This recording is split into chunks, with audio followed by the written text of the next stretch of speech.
Some stories are about thrones, and some are about their collapse. But this story is about the last great sultan of Islamic history, and that night when his own army surrounded the royal palace. The man who ruled for 33 years and held together an empire that was crumbling at its very foundations.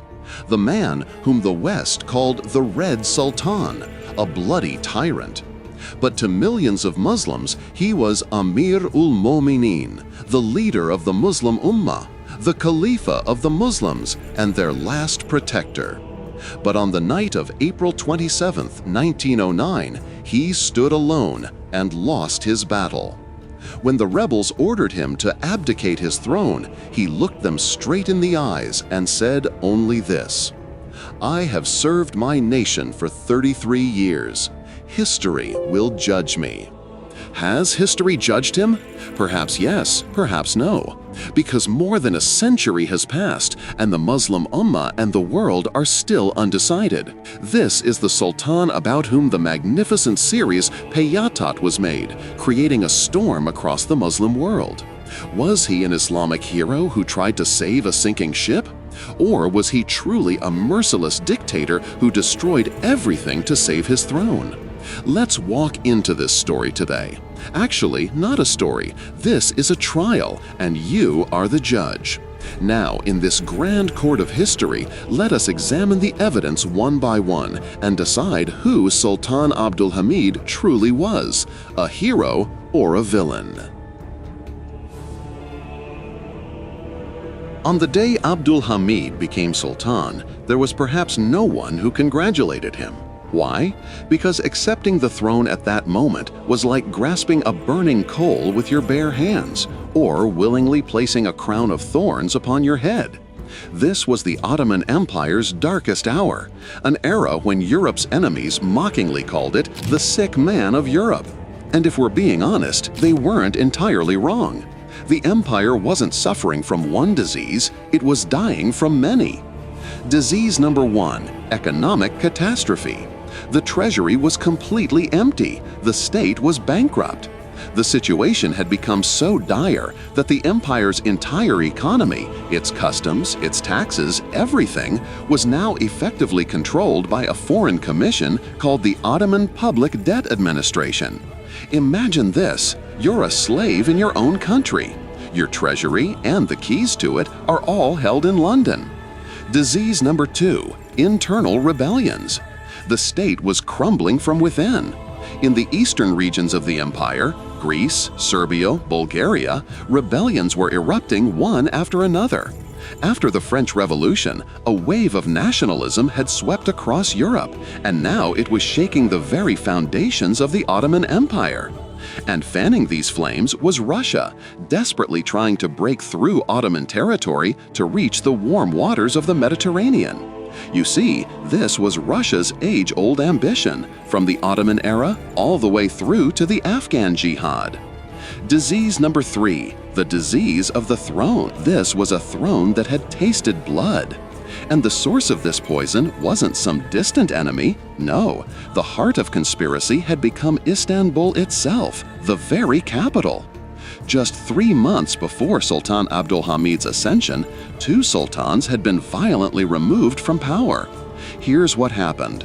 In 1861, after the death of Abdul Hamid's father, Sultan Abdulmajid I, the throne legally passed to his brother, Sultan Abdulaziz, who ruled for 15 years. But he became a puppet in the hands of powerful ministers, especially Midhat Pasha. Midhat Pasha was ambitious and highly liberal. He wanted to transform the Sultanate into a Western-style constitutional monarchy. But when Sultan Abdulaziz refused, Midhat Pasha orchestrated a coup in 1876 and deposed him. Just 4 days later, the Sultan was found dead in his room, his wrists slashed. Officially, it was declared a suicide, but most likely, it was murder. Then came Sultan Murad V, Abdul Hamid's older brother and the eldest son of Abdulmajid. He ascended the throne in May 1876, but his uncle's horrific fate shattered him psychologically. His mental balance collapsed and he descended into madness. After just 93 days, he was removed from the throne due to mental instability. It wasn't a throne, but a hot seat. Whoever sat on it either died or went insane. In just 2 months, one sultan was murdered, another lost his mind. And now the empire desperately needed a caliphate. There was only one man left in the royal family, a 34-year-old prince named Abdul Hamid. People assumed he would meet the same fate, death or madness. But this was no ordinary prince. This was Sultan Abdul Hamid, a man who had spent his entire life preparing for this very moment. Unlike other princes drowned in luxury and pleasure, Abdul Hamid was intelligent, hard-working, and possessed a mind of extraordinary depth. His vision wasn't confined to the palace walls. It stretched across the entire political landscape of the world. In truth, the scheming viziers had placed him on the throne under one condition. He must implement a constitution and transform the empire into a constitutional monarchy. They wanted another puppet, but they had no idea. The sultan they were installing was nothing like the ones before him. He was far sharper, far more cunning than they could ever imagine. Yet, Abdul Hamid faced immediate and overwhelming crises: a devastated economy, a fragmenting empire, and a blood-soaked throne. The question now was, no matter how intelligent or brilliant a person might be, could anyone truly survive this? Abdul Hamid had barely placed the crown of thorns upon his head. Just a few months into his reign, disaster struck. Russia declared war on the Ottoman Empire. Abdul Hamid hoped that the Western powers would help him contain Russia, especially the British government, as they had done during the Crimean War. Surely they wouldn't allow Russia to gain enough power to threaten critical trade routes like the Black Sea and the Suez Canal. But this hope proved to be a fatal miscalculation. Europe's sick man now stood completely alone. Russian forces advanced to the very gates of Istanbul. The capital that had stood for 400 years was now in mortal danger.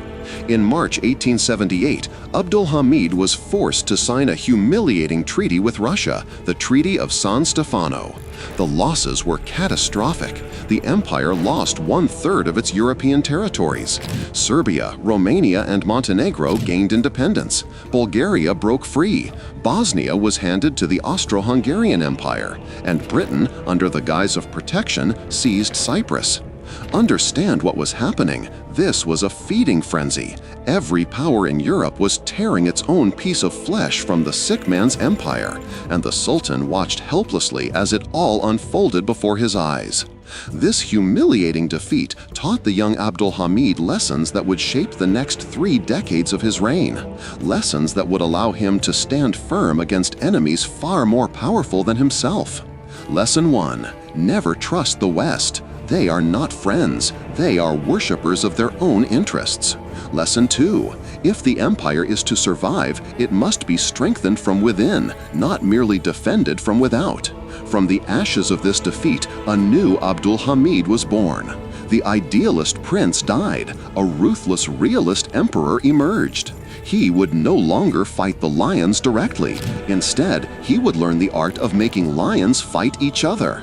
For the next 30 years, Sultan Abdul Hamid played the game of international politics like a grand master on a chessboard. The Western powers and the world began to realize they were no longer dealing with a weak puppet. They were facing a brilliant Muslim caliph. His foreign policy rested on one simple but devastatingly effective principle: divide and survive. Abdul Hamid understood something crucial. Beneath their civilized veneer, the European powers were nothing more than hungry wolves, and their interests constantly clashed with one another. Russia wanted to reach the warm waters of the south to dominate the world's main shipping lanes. Britain feared that if Russia succeeded, the critical trade route to its crown jewel, India, would be endangered. France was pushing into Africa, expanding its colonial reach. And Germany, a rising power, was desperately searching for new markets to sell its industrial goods. The Sultan exploited every single one of these tensions. When Britain tried to seize Egypt, he reminded France, "This threatens your interests." When Russia interfered in the Balkans, he warned Austria-Hungary and Britain of the danger. But Abdul Hamid's most brilliant move was with Germany. He understood a crucial distinction. Britain and France weren't just colonial empires, they were colonial vampires, draining the world dry. Germany, however, was a new industrial power with no colonial history. It was hungry, ambitious, but not yet blood-stained. So the Sultan made Germany his strategic partner. The strategy was simple but devastating. German officers were invited to modernize the Turkish military. German companies were awarded massive infrastructure contracts. And the crown jewel of this partnership? The Berlin-Baghdad Railway project. This wasn't just a railway, this was a geopolitical earthquake. The Berlin-Baghdad Railway would connect Germany directly to the Persian Gulf and to the doorstep of India. Britain was terrified. Their greatest fear was coming true, a rival power gaining direct access to their colonial lifeline. By using Germany, the Sultan had brilliantly balanced himself between Britain and Russia, making each fear the other more than they feared him. But Sultan Abdul Hamid's greatest and most revolutionary move was a weapon that would prove far more dangerous to the European powers than any army.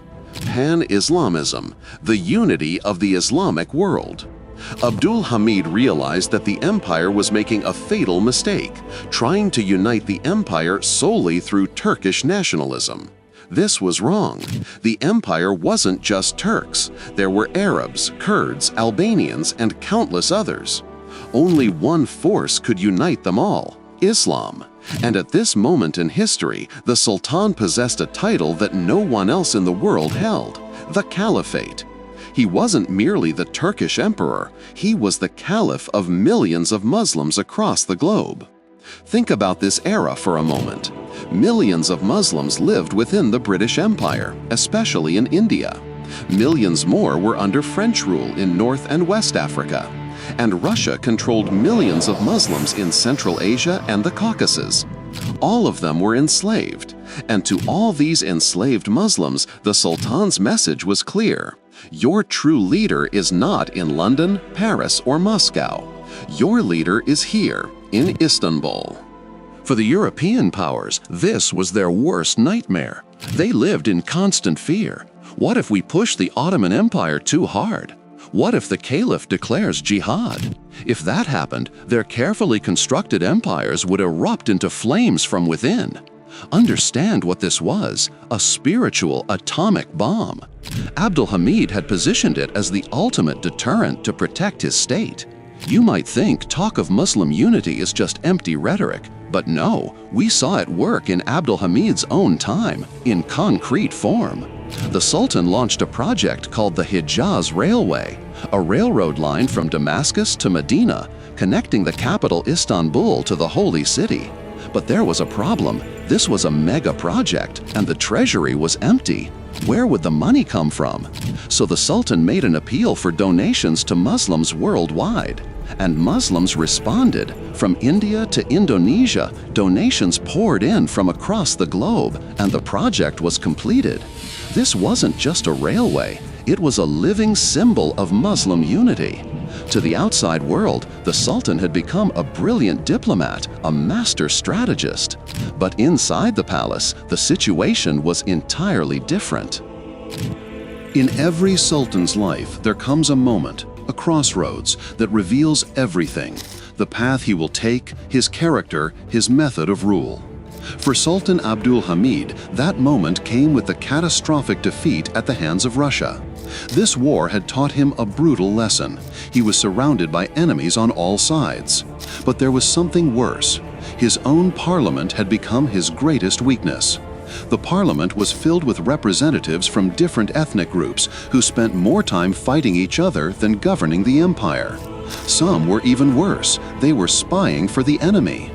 In the Sultan's eyes, democracy was a luxury his empire could not afford. Not when the empire itself had one foot in the grave. So on February 14, 1878, immediately after the war, Abdul Hamid made a decision that remains controversial to this day. He suspended Parliament. He set aside the constitution. He took all power into his own hands. In the eyes of the West, this was the murder of democracy, and this is why they call him a dictator. But Abdul Hamid sighed differently. In his mind, this was necessary. It was the only way to save the Sultanate from complete destruction. A sinking ship cannot be saved by a committee. It requires a strong captain at the helm. This was the dictator's dilemma, or perhaps the dictator's necessity. Now everything was in Sultan Abdul Hamid's iron grip. And the most tragic consequence of this grip became visible in Armenia. Fueled by nationalist fervor and Russian manipulation, the Christian Armenian population rebelled against the Sultan. They went so far that in 1905 they attempted to assassinate Abdul Hamid. He barely survived. Now all limits had been crossed. The Sultan decided to respond, and the rebellion was crushed with brutal force. This proved just how far he was willing to go to save his sultanatate. No one knows exactly how many people died in the suppression of this rebellion. But this is the incident that led the West to brand him the Red Sultan, a stain on his legacy that persists to this day, one that many still try to justify or condemn. Was this Abdul Hamid's greatest trial? Not even close.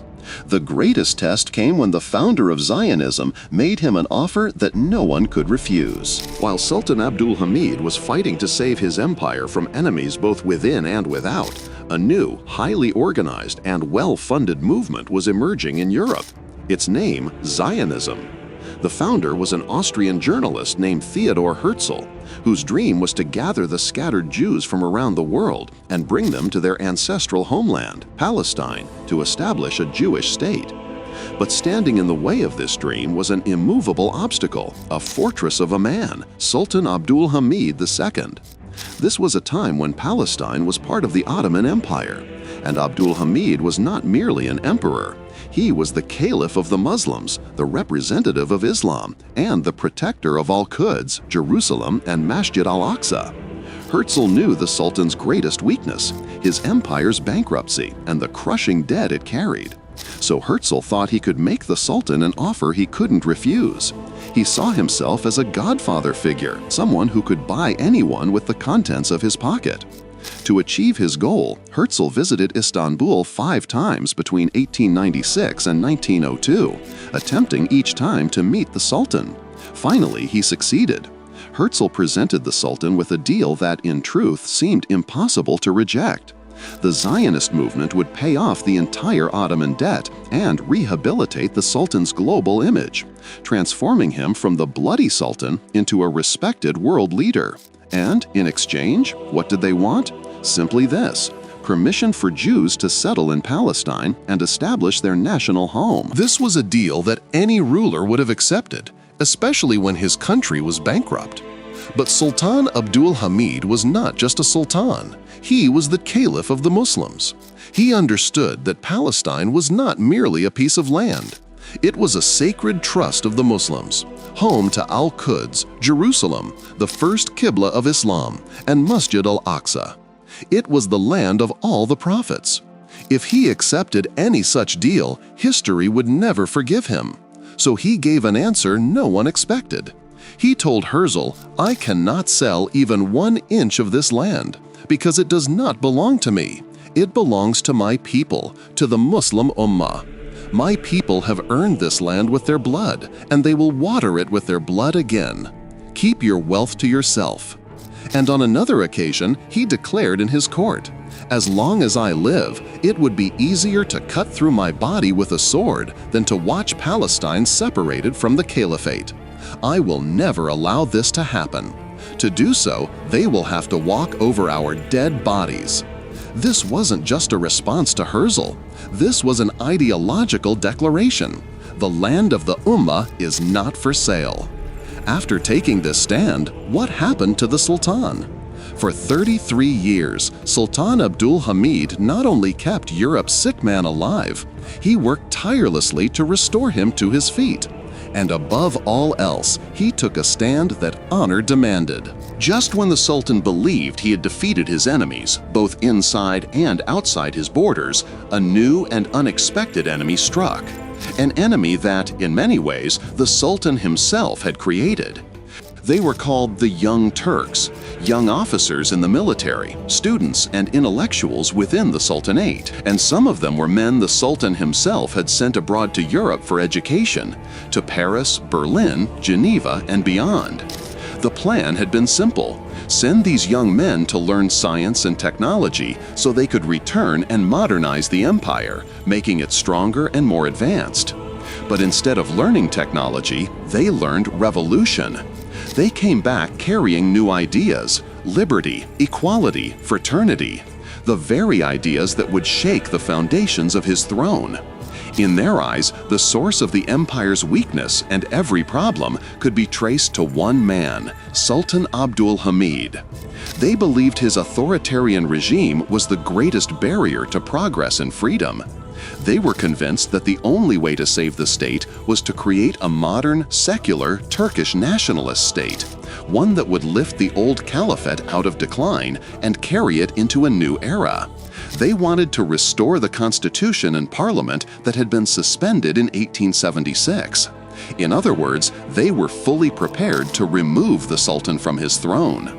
And they were not alone in this rebellion. Western powers were secretly supporting them with all their might. The enemy was no longer confined to the borders. Now it had infiltrated the very heart of the empire. The fire that had been smoldering in Europe finally erupted like a volcano within the Sultanate itself in July 1908. That month changed the trajectory of an empire that had been the face of Islam for centuries. The location was Macedonia, where officers from the Sultan's own army, members of the Committee of Union and Progress, launched their rebellion. This was the army that had once been ready to die for the Sultan, but now a new ideology had taken root in their hearts, a passion for constitutional monarchy, chanting slogans of liberty, equality, and nationalism. These young officers declared that the empire's humiliation, its decline, and its weakness were all caused by one thing: Sultan Abdul Hamid's absolute control. They made their demand publicly: restore the constitution of 1876, revive parliament. When the rebel officers threatened to march on Istanbul if their demands were not met, Sultan Abdul Hamid stood at a crossroads. He could have crushed this rebellion with military force, but he also knew that if he drew his sword, it could trigger a civil war that even he might not be able to stop. And so the Sultan made a decision that few rulers have the courage to make. Rather than spill the blood of his nation's youth to save his throne, he accepted the rebels' demands. After 30 years, he restored the Constitution of 1876. Young Turks Revolution had succeeded. The streets of Istanbul erupted in celebration. People believed that finally the sun of freedom had risen. But it was all an illusion, a carefully orchestrated deception. Behind the slogans of liberty lay the real objective: to weaken the Ottoman Empire from within and strip the caliph of his power. Then in April 1909, a rebellion erupted in Istanbul against the Young Turks' secular policies. Conservative military officers and religious students from the madrasas joined forces in this uprising. Chaos engulfed the city, and the blame for this rebellion was placed squarely on one man. You guessed it, Sultan Abdul Hamid. This was the Young Turks' golden chance. Now they could be rid of the Sultan once and for all. They immediately summoned their most loyal force from Macedonia, the Action Army. This was the same army that, until yesterday, had been bound by oath to the Sultan. And then that army marched on Istanbul. That day proved decisive for the empire. The Young Turks seized control of the city and declared martial law in Istanbul. And then came that day. The day Sultan Abdul Hamid had perhaps always known would arrive. A delegation from Parliament entered the walls of Yildiz Palace in heavy silence. The Sultan looked upon them with calm eyes, many of them familiar faces from his own society. They read aloud to him a fatwa from the Sheikh al-Islam declaring that he was being removed from both the caliphate and the sultanate. The Sultan said only this, "I knew this day would come." How was this fatwa obtained from the Sheikh al-Islam? You are wise enough to understand the answer. With this declaration, the man who had protected the Ottoman Sultanate for 33 years, who had struggled to keep it standing after every storm, was now being handed over to traitors by his own educated sons.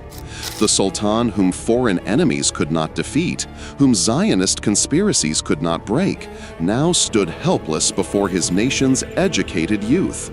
The very youth he had invested in stood against him. He had not spent his life pursuing wealth, power, or glory. He had spent it for the future of his ummah. And today, that same ummah was listening to a fatwa against him. Did the Sultan truly lose to internal enemies? I don't think so. This was his own Grand Master's dilemma, when a wise ruler's greatest strength becomes his greatest weakness. Sultan Abdul Hamid's iron grip had saved the Ottoman Sultanate from collapse time and again. But by now it was too late. The diseases hidden within the sick man of Europe, the ones he had suppressed for years, had become incurable. The more order and obedience the Sultan imposed on the system, the more suffocation the people felt. His rigid system gave birth to a new generation of students and military officers who believed more in Turkish nationalism than in Islam. The Sultan had brilliantly wielded the weapon of the caliphate against Europe's enemies. But this very ideology turned the secularists and nationalists within his own nation against him. He didn't realize that in this chess game of time, he had reached a position where his own pieces were advancing to topple the king. And the fortress he had built to protect the Sultanate and its children became his prison. When that guardian fell, it wasn't just one man who collapsed. An entire era was taking its last breath. Sultan Abdul Hamid had said, "I held this empire together for 33 years. You won't be able to run it for even 10 days." And he was right. The revolution the Young Turks brought, what people thought was a new dawn, collapsed under its own weight within weeks. After 1909, with the Sultan's removal, the poison of nationalism began to seep through the empire's veins. Rebellions erupted in Arab territories. Hijaz, Syria, and Iraq began breaking away from the caliphate. The Balkan Wars of 1912-1913 tore the heart out of the Ottoman Sultanate. Bosnia and Herzegovina had already been taken by Austria-Hungary. Now Macedonia, Albania, and Serbia slipped from their grasp as well. And then in 1914, the world plunged into a fire we now call World War I. The Young Turks decided to join the war alongside the German Empire, a decision they believed would bring victory, but which actually sealed their destruction. When the war ended in 1918, Allied forces had occupied Istanbul. And the Caliphate, the institution Sultan Abdul Hamid had kept from collapsing for 33 years, now lay shattered on the ground. In 1924, Mustafa Kemal Ataturk abolished the Caliphate entirely. The banner that had been the center of the Muslim world for centuries fell forever. But history bears witness that Sultan Abdul Hamid was the last wall standing against the enemy. When he fell, the entire ummah lost its political sovereignty. Yet even today, when the world questions the fate of the Islamic world, people still turn their gaze toward one figure, Sultan Abdul Hamid II, the last guardian of the empire. So has history reached its verdict? Some say he was a dictator, a man in love with power, who feared every new idea. Others say he was a dutiful caliph who spent his life protecting Islam and the Ummah. But one thing everyone agrees on: when he was removed, the empire fell with him. Everything he had held together through intellect and faith scattered. He was human, and humans make mistakes. But he was the last captain of a sinking ship who faced every storm with courage and conviction. He did not make harsh decisions for his own sake. He made them for his empire and for the future of his ummah. And time has proven that those who called him a traitor and removed him from the throne could not hold the empire together for even 10 years. The story of Sultan Abdul Hamid teaches us a profound lesson. When fire starts from the lamp inside the house, its destruction is the greatest. When a nation falls for beautiful slogans and hollow freedoms, it loses its identity, its unity, and its strength. Sultan Abdul Hamid was the last leader of the Islamic world, the last protector of the caliphate, a martyr of an era where speaking the truth was considered rebellion. Today, his trial stands open once again. The question remains alive. The verdict is yours. Sultan Abdul Hamid II, hero or villain? In the grand court of history, you are the judge.